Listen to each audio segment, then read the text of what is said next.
What's up, everybody? Fran here. Today I'm going to go through the Guild Siege and Guild War offense teams that I use on my beginner account. I started this account about 4 or 5 months ago. You can see actually here this May date of when I joined the guild that I'm currently in is when I started playing on this account. It's nothing too crazy, but I've gotten a lot of folk asking me for what type of teams they should build first for Guild Wars offense. After they finish their beginner GB12 team and such. And so I wanted to go through 5 very popular teams that I use on this account that are both free-to-play friendly, low rune requirements, build into useful stuff later on, and in general, just good all-around units to have. So let's get into it. All right, so the first team that we're going to look at is Fran Loren Kro. This is really a staple beginner offense that I love to use on any new account or suggest to any newer people because it is 3 units that you likely already have built. The strategy here is that you get attack buff and immunity from Fran, a defense break and a strip from Loren, and then a big nuke from Kro. You get a lot of pushback and control from these first 2 units, and you delete 1 unit right off the first turn. The typical team that I'll look to bring this into is something that is a bruiser comp without a lot of one-hit KO potential. So this is an example. This is actually a siege defense that I'm currently running on my alt account with Xingze, Annabelle, and Tessarian. None of these are super high damage units, and we can get the immunity up to protect from the defense break so that nothing dies immediately. The only thing to look out for, like I mentioned, that high damage turn 1 is because this Kro, I'm currently running attack, crit damage, attack, and so you can see he's only plus 6,500 HP. He's pretty squishy, he can die. And if he dies before nuking something, you're probably going to lose with this comp. Show the rest of the runes for this. I have Fran is just on a very basic beginner swift set, not incredible. And Loren is on a actually pretty decent violent set. I have an event rune from the 7-year anniversary, which really carries her through the rest of everything, but nothing else is too crazy here. Just a little bit of speed, some accuracy, and tankiness on her. So when we go into this, again, we're looking for comps where we can nuke 1 unit and then successfully control for the rest of the battle. For example, here I get my attack buff and immunity up first. I'm going to go ahead and kill Xingze since the counters can potentially be really annoying. We hope to not get a cleanse here since the Annabelle cuts in between, and then we can successfully nuke down the Xingze. And even though he has that big damage reduction, I mean, this Kro can hit for like 100k with 2 debuffs. Like, nothing's going to survive that. If we were actually going to switch this team to be a little more Siege or Guild War focused, and not just, you know, the Kro that I use for my Rift Beast teams and for my Giants team, then you could probably put a lot more HP on him and not need quite as much tankiness. But you can see here we're basically down to a 1v3, and even though Annabelle goes literally 5 times in a row, it's too late, and she's basically never going to get a turn again after that one. So I guess she made great use of it there. As I say, she resists the pushback and gets it. But anyways, you can see super safe.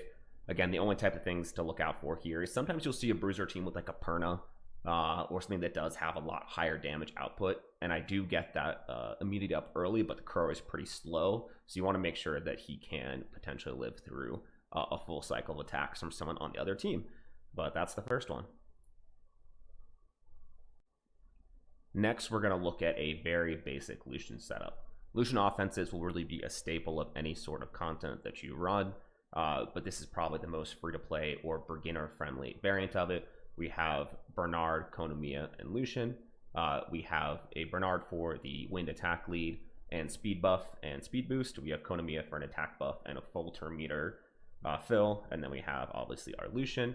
Why I like to run Konomiya, or sometimes you'll see this with a Megan, is that she still gives the 1-turn attack buff, but the skill 2 here, the Resurge, actually gives you a full attack bar boost. If you're running a really slow Lushen and your boosters are pretty fast, then Bernard Megan can actually get cut afterwards because actually this Lushen here with plus 13 speed will likely not get to go and can potentially get sniped by some unit before then. So for this comp, I'm running basically the fattest Lushen this account can do. We have attack, crit damage, attack with Fatal Blade, very simple beginner set. A little bit of extra damage here in artifacts as well. Nothing too crazy, very slow. Bernard here is just basically a fast, swift, broken. Again, not the most incredibly fast thing, but he's probably going to be the faster unit that you have in this comp, given that he has the 111 base speed as opposed to Konomiya's miserable 91. And then you just want to tune Konomiya to be fast enough that the boost from Bernard means she won't get cut. So this is actually a little faster than it needs to be. You really only just need the 30% boost below Bernard's speed, but I use Konami in other comps as well, so she's just also on a Swift Broken set as well. This one's pretty simple. Again, we're going to go in, we're going to double boost, and we're going to Lushen, and we're going to hope that we kill everything, or that everything is in a spot where we can clean up afterwards. And here we see we kill everything except for the Yogin, and he's just going to get cleaned up afterwards by my 3 units. The biggest thing with Lushen comps is figuring out what you can take Lushen into. A strong fire threat or heavy tankiness or heavy revives can really mess this up. For example, a Perna is really hard for a beginner account to Lushen, just because you're probably not going to one-shot the Perna if you get glancing hits or miss your crits, and then you still have a second life, and he will also likely just target and kill your Lushen. With a setup like this, can easily get 3v1'd by a good Perna.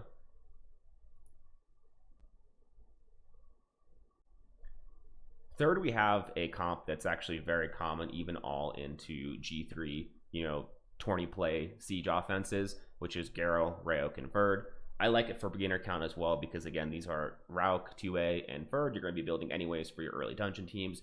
Garo is also useful in the Acroma stages for Trial Ascension and some other content as well. So the way that I like to build this is a Vampire, and then you can either do Blade of Revenge or Nemesis as an offset for Garo.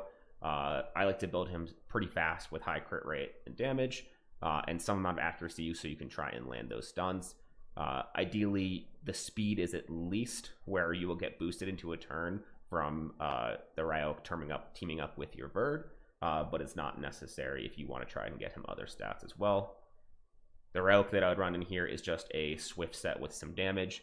Ideally, you actually run him a lot faster than this. This count just has limited swift sets.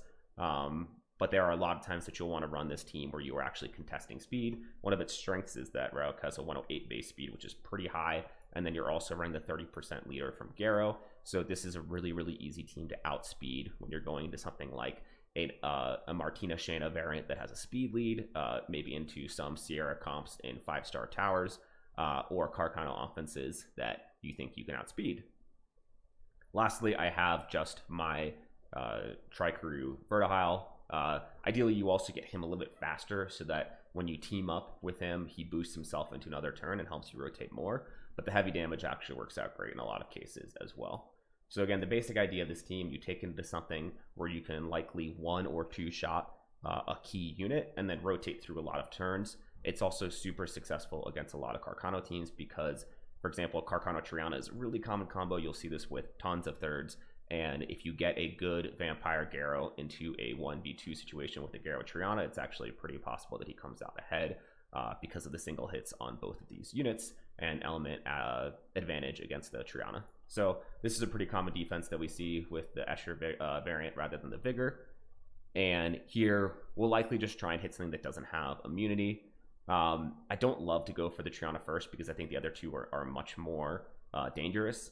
As well as, like I said, you can get the Garo into a 1v2 situation. So here I'll likely try and go for the Escher or the Carcano, depending. We actually noticed that my Escher is on Nemesis, so he gets to boost in here, get a heal. But we just keep on cycling damage. I think here we're going to proc the Triana passive, but we should get another round of turns from our Garo, kill him down. Next, we'll go for killing this Carcano, just because he does have the potential to proc into killing off the Garo, whereas it's much less likely that Triana will do that. And we already have the passive down, and now it's easy to clean up from here. We can even just put it on auto.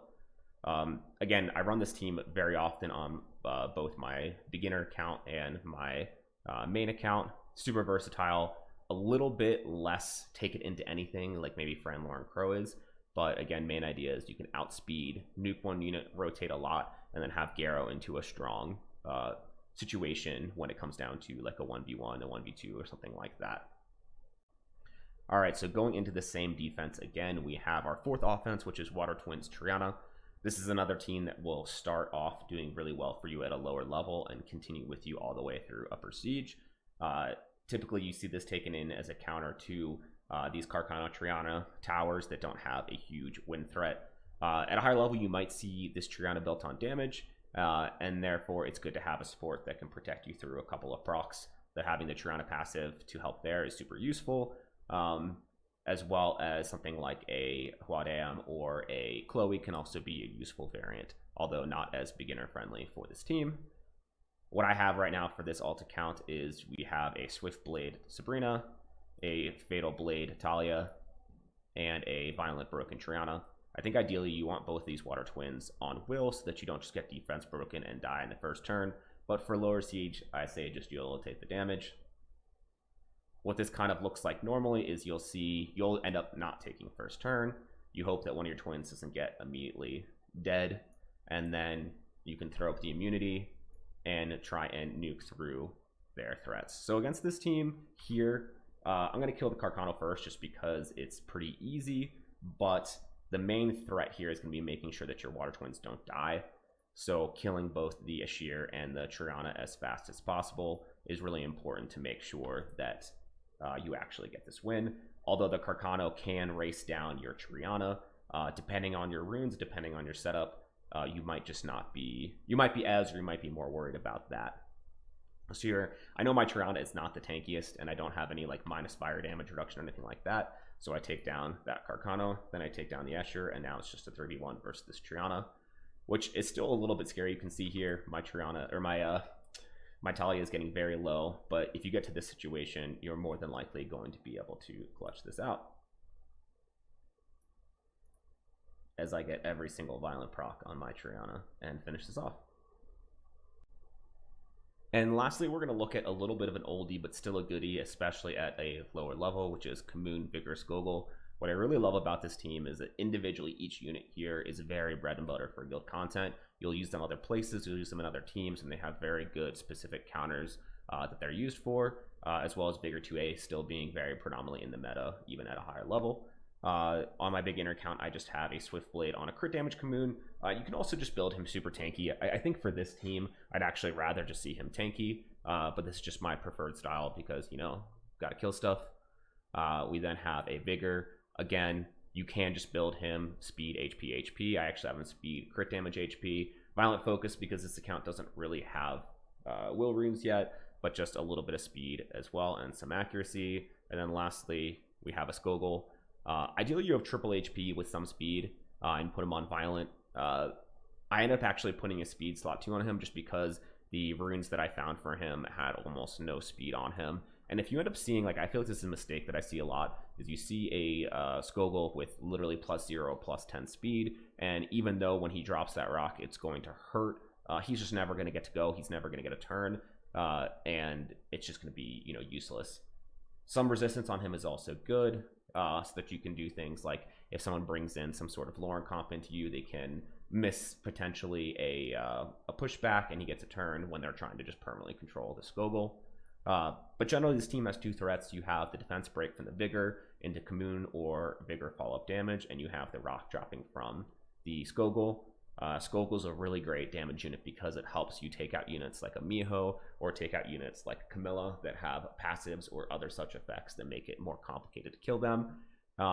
And you also have the really tankiness of the Skogul, the healing and speed buff and crit damage or crit rate debuff from Vigor, and the shield from Kamoon. So overall, you have a pretty tanky team that has some good kill potential and has some niche kill potential as well against units like the Miho. So this is not maybe the 100% offense for this team, but just to show you a little bit what it looks like is against this setup. I'm probably trying to kill the Loren first just because the pushback in a 2v2 situation is very, very detrimental. So going to open up with the defense break, and again, the crit damage on Vigor there, doing a lot to this this Loren. We get the rock up, we'll put the heal, speed, and crit damage reduction.